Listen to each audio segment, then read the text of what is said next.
Bonjour à tous, bienvenue pour ce nouvel épisode de On en parle à Taïwan. Vous êtes en compagnie de Valentin Floquet. Florian Dai. Et de Sasa. Voilà, donc aujourd'hui, cette semaine, de quoi va-t-on parler dans cette émission ? Eh bien, vous ne me croirez pas parce que si vous me voyez, moi je suis en mode igloo avec ma capuche et tout ça parce qu'il fait très très froid dans le studio de RTI, mais en fait il fait très très chaud en ce moment à Taïwan et je vais donc vous parler du phénomène des îlots de chaleur urbains. D'accord. Et moi, je vous parlerai des dernières qualifications d'athlètes taïwanais aux Jeux Olympiques. Voilà. Et moi, je vais vous parler d'une petite aventure, plus une définition d'un terme utilisé sur Internet par rapport au Wu Mao, c'est-à-dire les gens payés 5 centimes de RMB en Chine pour aller dénigrer des gens sur Internet ou les insulter, etc. Et de l'autre côté, la contrepartie, le nom pour ceux qui seraient payés par le gouvernement taïwanais selon l'internet chinois, c'est les 1450 ou les Isouling. Donc je vais vous expliquer tout ça en détail, ce que ça veut dire. Alors, on commence par quoi ? Je sais pas, par l'actualité, peut-être les Jeux Olympiques ? Voilà, les JO. Ça m'intéresse. Alors, les JO. D'abord, est-ce que vous avez une idée de combien d'athlètes taïwanais sont pour l'instant qualifiés pour aller aux Jeux Olympiques ? 13. Bon, tu sais, toi, on en a parlé juste Mais juste avant, parce que j'en avais vu 13 en fait lors d'une cérémonie, je me disais, mais il y en a si peu que ça. Il y en a plus que ça. Sarah, t'as une idée ? Moi je dirais une vingtaine. Ça fait un moment que ça a dépassé la vingtaine. Ah oui. Plus que le double, ils sont 52 pour l'instant. Ah, On aurait peut-être pu commencer par le nombre de disciplines. Ah oui, le nombre de disciplines, bon, on peut toujours y arriver maintenant. Je dirais 8. Et toi, Sarah ? 10. Eh bien, 15. 15, ah ouais, quand même. Ouais, alors c'est vrai qu'il y a des disciplines qui ont été rajoutées très récemment. Oui. 2 nouvelles disciplines cette semaine. Donc là, je suppose que vous avez entendu parler au moins d'une, puisque... Oui, le breakdance, moi je voilà, suis le beaucoup. breakdance. Ou le breaking, selon le nom officiel des Jeux Olympiques. C'est ça. Et l'autre, où 3 athlètes se sont qualifiés entre le week-end dernier et cette semaine, c'est le judo. Le judo, d'accord. Oui, c'est une épreuve régulière des athlètes taïwanais au JO. Effectivement, oui, c'était assez attendu, même si les qualifications sont arrivées un peu plus tard. Et puis il y a aussi eu le golf, avec 2 hommes et 2 femmes qualifiés récemment. D'accord. Le golf, c'est pas une nouvelle discipline cette année ? Je ne sais pas exactement quand est-ce que ça a été oui. choisi comme discipline olympique. Alors, il faut savoir, si vous voulez une petite précision, je ne sais pas si vous êtes au courant comment ça fonctionne. Maintenant, en fait, il y a les disciplines génériques. Pour en remettre une, il faut en retirer une d'avant. Donc, par exemple, si vous voulez mettre du karaté, il faut retirer du judo. Je dis n'importe quoi, hein, mais voilà, c'est un peu ça. Si vous voulez vraiment l'intégrer dans les Jeux Olympiques permanents, de manière permanente, c'est comme ça. Après, il y a 5 épreuves un peu de flottement où on fait un peu ce qu'on veut. Chaque pays décide à chaque fois quelles sont les disciplines. C'est le CIO qui décide, mais c'est le pays qui propose en fonction un peu de sa culture et de ses affinités avec certains sports. Et donc ça, il y a eu le breakdance cette année. Oui. Je sais qu'il y a aussi le surf. Oui. Et je sais plus quels sont les Il n'y a autres. pas la pétanque ? Mais je sais pas, on est en France. Je pense c'est vrai qu'à pas Paris, que ils ça sont pas très soit pétanque. rentré quand même au niveau olympique. Non. Dommage. Non, il n'y a pas de pétanque. Il n'y a pas les fléchettes non plus. Voilà, il y a toujours plusieurs épreuves comme ça qui changent un petit peu. Ça peut être jusqu'à 5, c'est pas forcément qu'il y en ait 5 à chaque fois. Mais voilà, il y a 5 épreuves un peu de flottement qui sont un peu aléatoires, soit des toutes nouvelles disciplines qui semblent assez populaires, le skateboard, ce genre de choses, soit des disciplines vraiment très culturelles à affilier ou en tout cas en relation avec la culture propre du pays. Oui. En tout cas, pour le golf, c'est pas la première fois que c'est une discipline olympique, puisque pour certains athlètes, ce sera pas leur premier Jeux olympiques. Donc voilà, je vois Pan Changzong avait gagné la médaille de bronze aux Jeux de Tokyo. Mm-hmm. Donc ça veut dire que le golf Tokyo, était déjà là, au moins depuis Tokyo. Ouais. Et une autre... donc Pan Changzong est un homme qui participera avec Yu Chun-an. Et au niveau des femmes, il y aura Xu Weiling, qui avait aussi participé une fois précédente, et Chen Peiyun, pour qui ce sera la première fois. Et donc, ces deux femmes ont été annoncées comme ayant obtenu leur ticket pour les Jeux Olympiques seulement le 25 juin. Est-ce que c'est définitif maintenant ou il y a encore des sélections qui vont se faire avant les Jeux Olympiques? Parce que ça devient tard, là, quand même. Il reste peut-être 2 ou 3 encore tournois olympiques qui vont avoir notamment lieu là, à l'heure où on parle en ce moment, là, pendant ce week-end. Je sais pas quand sont les derniers tournois, mais ouais, là on arrive sur la fin de toute façon. Oui, c'est pour ça aussi, je pense qu'il y a déjà, que justement ce week-end, il y a eu une série de dernières annonces. Au niveau des sports en équipe aussi, parfois, certains pays sont assurés d'avoir une équipe, mais la sélection des athlètes qui y participeront n'est pas toujours définie encore. C'est le cas, par exemple, en tennis de table, où il y a des noms qui sont annoncés, mais certains ne sont pas encore confirmés. Donc, ça sera encore à vérifier, au moins pour l'équipe de tennis de table de Taïwan. Après, dans les nouvelles qualifications, donc, il y a eu effectivement l'athlète de breakdance ou breaking. Ouais. Donc, il s'appelle Sun Chen, de son nom mandarin, et il est aussi connu sous Quake Chan. En fait, son nom anglais, c'est Quake Chan, souvent en compétition. Parce que Chen, c'est aussi le nom de Quake, la traduction. Donc voilà. Et en fait, il y a eu une sélection qui s'était passée en partie à Shanghai et en partie à Budapest pour les disciplines de sport urbain. Il y avait notamment le BMX, le skateboard et l'escalade. Donc, ce sont des sports qui sont assez récents. Et pour le BMX et pour l'escalade, il n'y a pas d'athlète taïwanais qualifié. À savoir que si vous voulez avoir un sujet spécifique sur B-Boy Quake, vous avez une vidéo qui est sortie cette semaine sur YouTube. Et puis, comme autre qualification, donc il y a eu le judo avec Yang Yongwei qui est assez connu et qui est pressenti pour peut-être gagner de nouveau une médaille. Et puis chez les femmes, il y a aussi Lien Chenling qui est connue comme la reine du judo en catégorie moins de 57 kilos. Et Lin Chen Hao qui vont toutes les deux aussi participer aux Jeux Olympiques à Paris.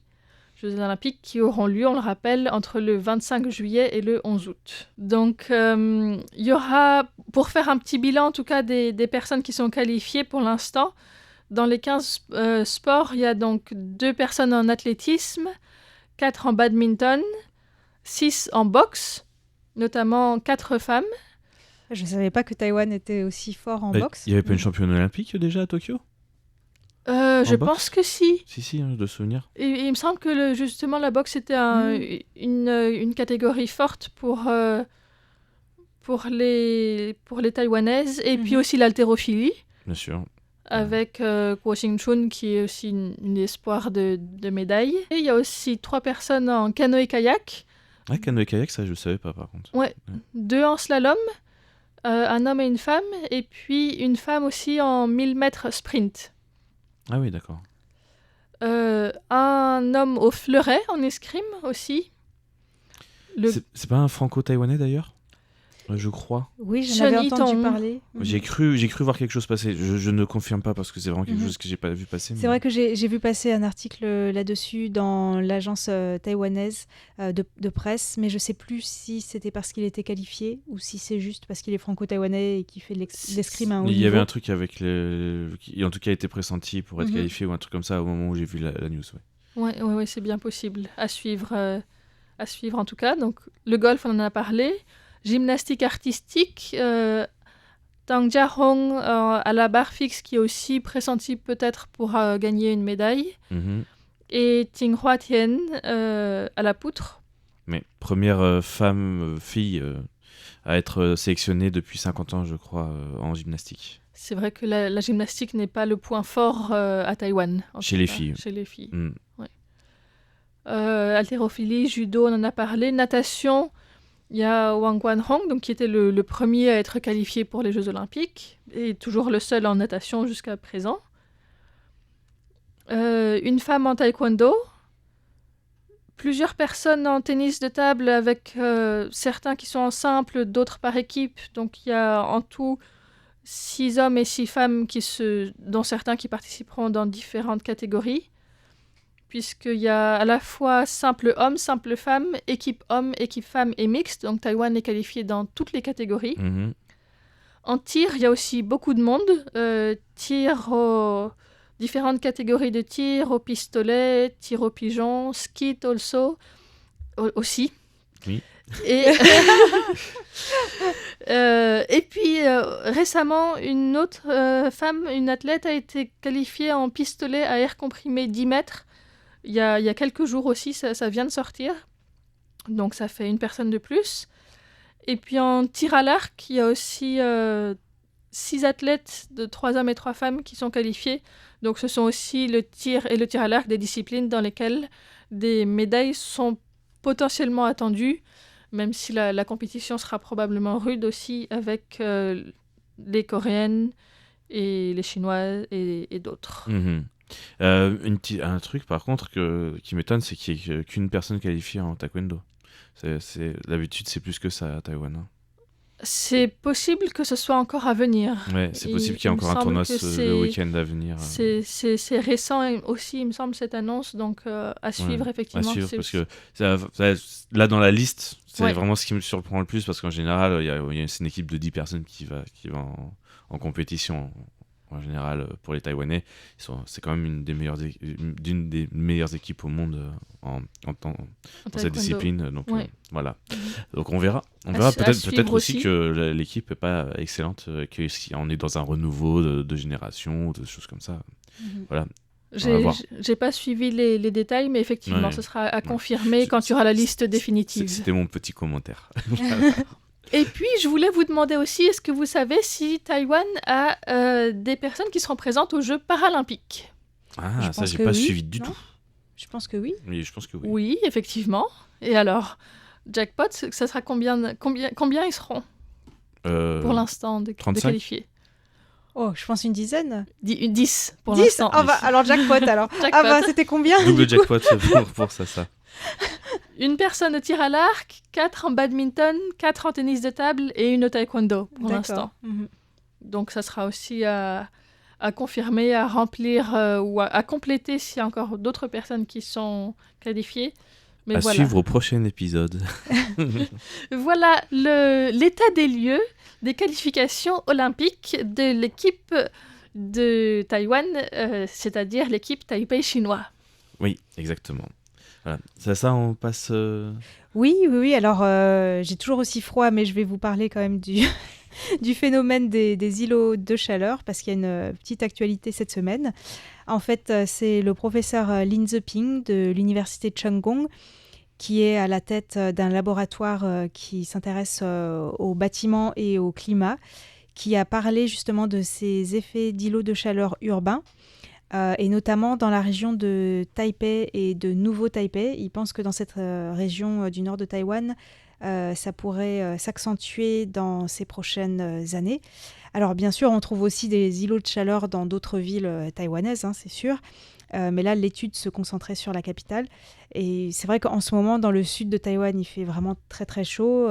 Plus de 38 degrés aujourd'hui dans le comté de Pingdong, 37 à Tainan, à Kaohsiung. Et hier, tu m'as signalé 39,8 degrés dans un endroit à Kaohsiung. C'est ça, sur le phare de Kaohsiung. Oui, tout à fait. Alors, je vais quand même vous expliquer de quoi on parle exactement. Donc, qu'est-ce que c'est que ces îlots de chaleur urbains ? En fait, c'est une élévation localisée de la température dans certains endroits des villes par rapport aux zones rurales et forestières voisines. C'est une sorte de microclimat, surtout en été. Et ça provient surtout du remplacement des espaces verts par du béton et aussi par, bien sûr, la grande quantité de bitume sur la route, le béton dans les bâtiments qui absorbe la chaleur et ensuite la rejette, la rejette la nuit. Donc je sais pas vous, mais moi hier quand je suis venue à la radio sur le parking en marchant, j'avais l'impression qu'il y avait de l'air chaud qui me montait dans le pantalon. Je sais pas si ça vous a fait ça, mais c'était vraiment... Je suis arrivé pas très tôt. Non, je suis parti tôt moi justement. que Et j'ai donc- pas eu cette sensation-là. Mais c'est vrai qu'il fait très très chaud et moi normalement je viens quasiment toujours à vélo. Même quand il pleut, ça me gêne pas tant que ça, je prends des vêtements de rechange.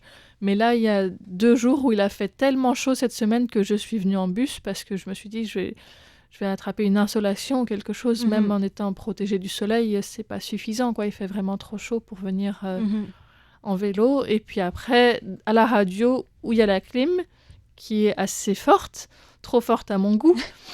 Et la différence de température fait que cette semaine, il y a eu plusieurs personnes qui ont eu le nez qui coule et la gorge un peu prise à la radio. Voilà. Bah, en fait, on peut en parler de la climatisation aussi, parce que c'est un des facteurs qui favorise ces effets d'îlot de chaleur, puisque bien sûr, pour avoir de l'air frais à l'intérieur, bah, il faut rejeter l'air chaud à l'extérieur.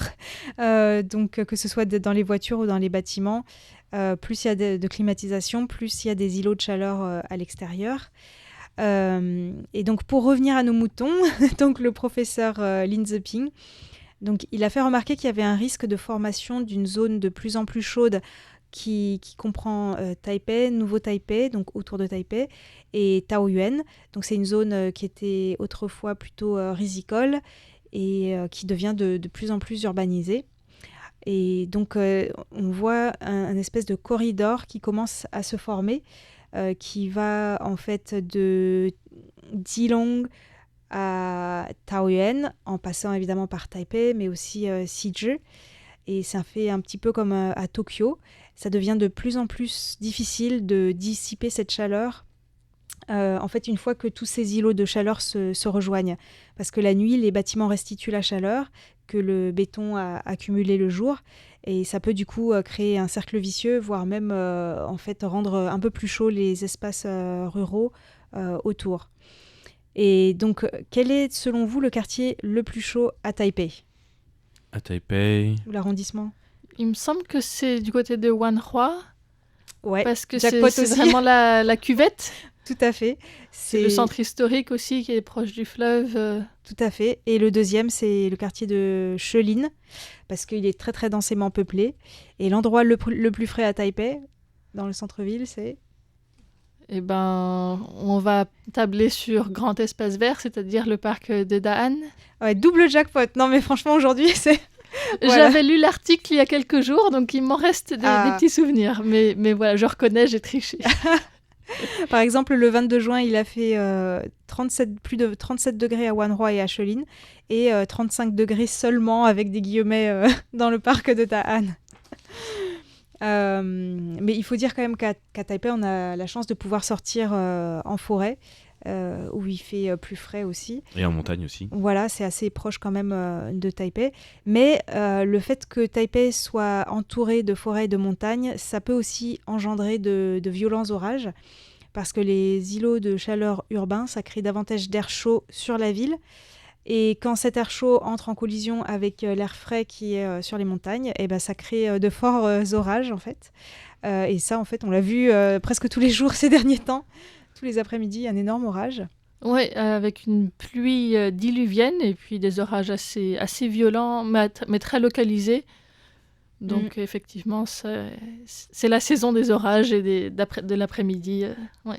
Après, peut-être qu'ils sont un peu plus violents qu'à l'accoutumée ou qu'aux habitudes qu'on avait. C'est vrai qu'on n'a plus aussi eu trop l'habitude de ces orages ces dernières années à cause du phénomène El Niño.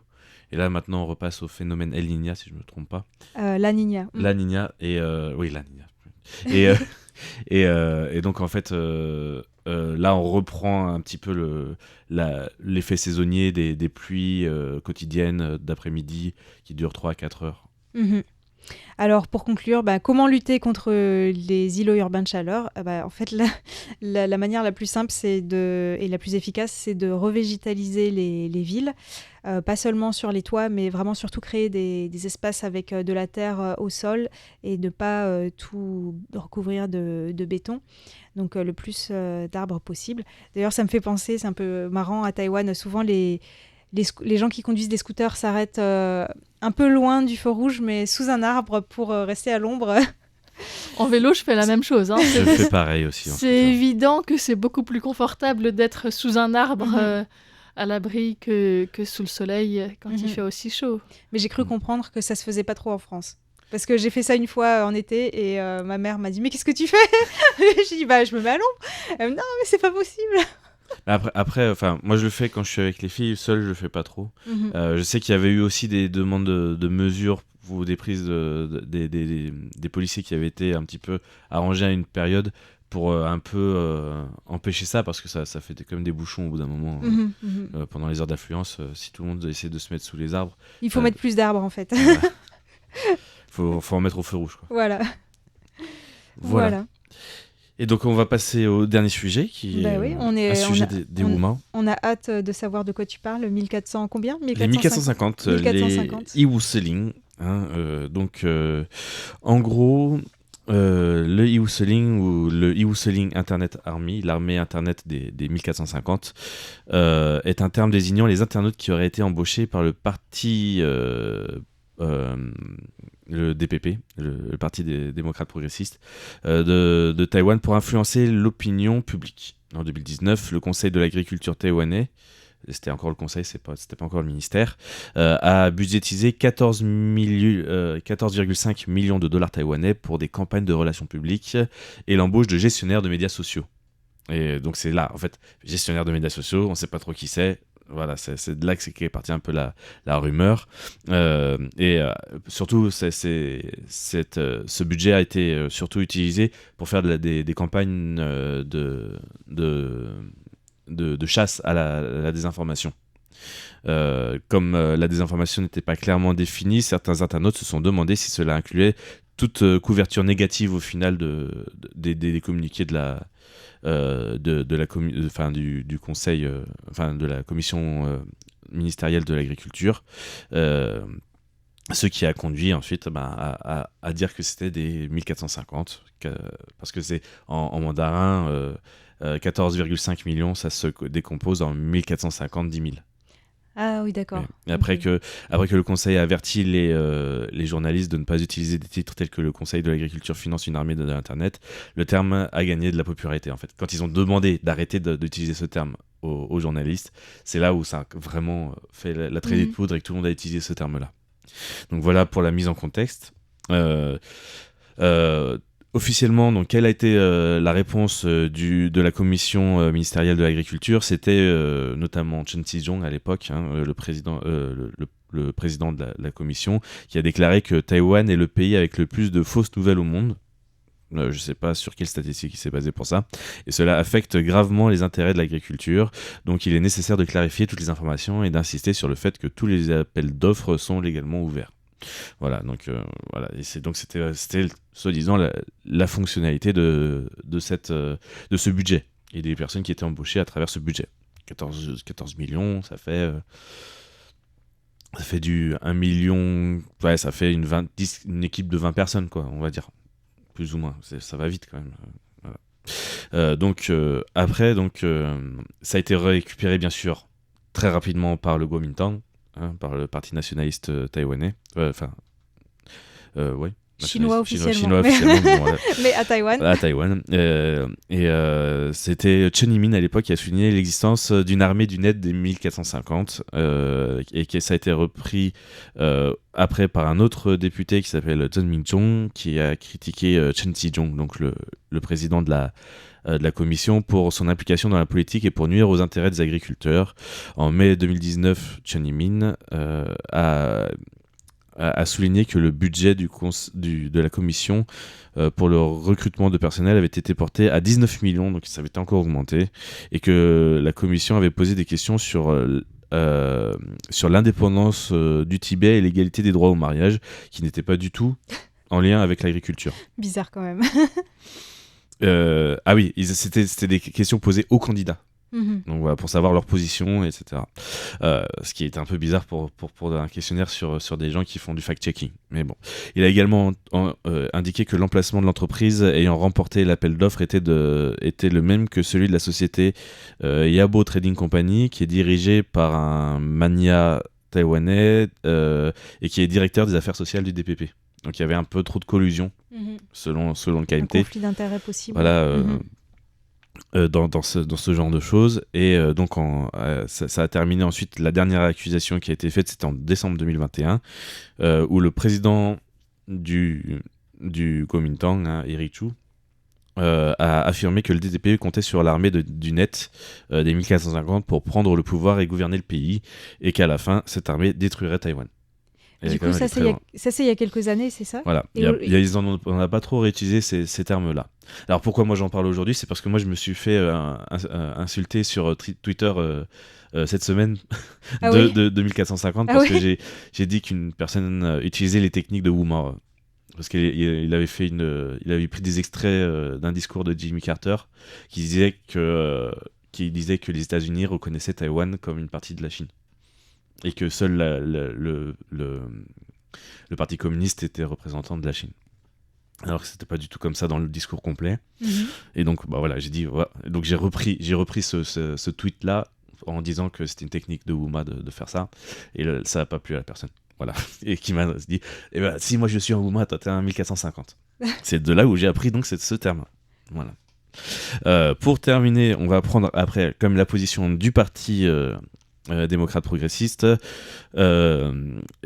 C'est après les élections générales de 2022 que le secrétaire général du DPP, Lin Chi-yao, a déclaré lors d'une conférence de presse que le système et le personnel du DPP sont très transparents et maintenant il y a des cyberarmées flanquées. Aucune d'elles n'est un membre important du DPP.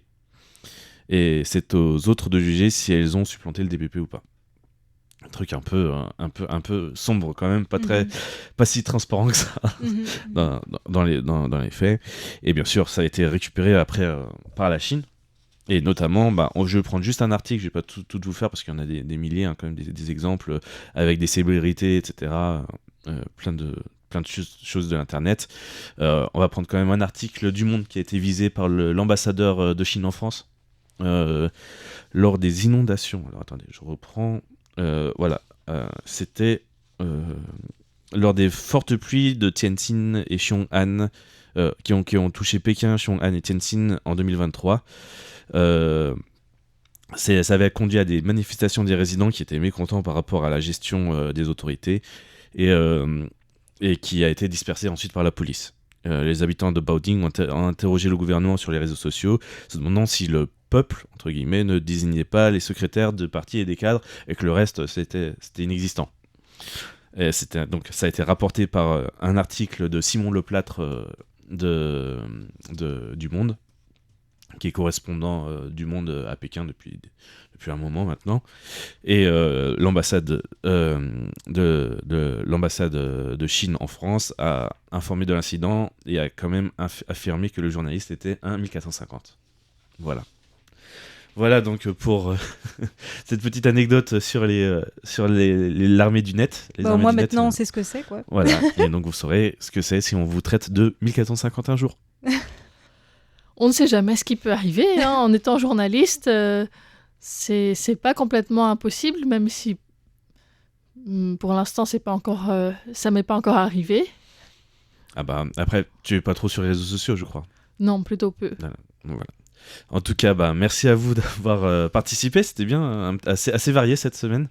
Et on vous dit à la semaine prochaine pour un nouveau numéro de On en parle à Taïwan. C'était Valentin Floquet. Florian Day. Et ça, à bientôt. Au revoir. Au revoir.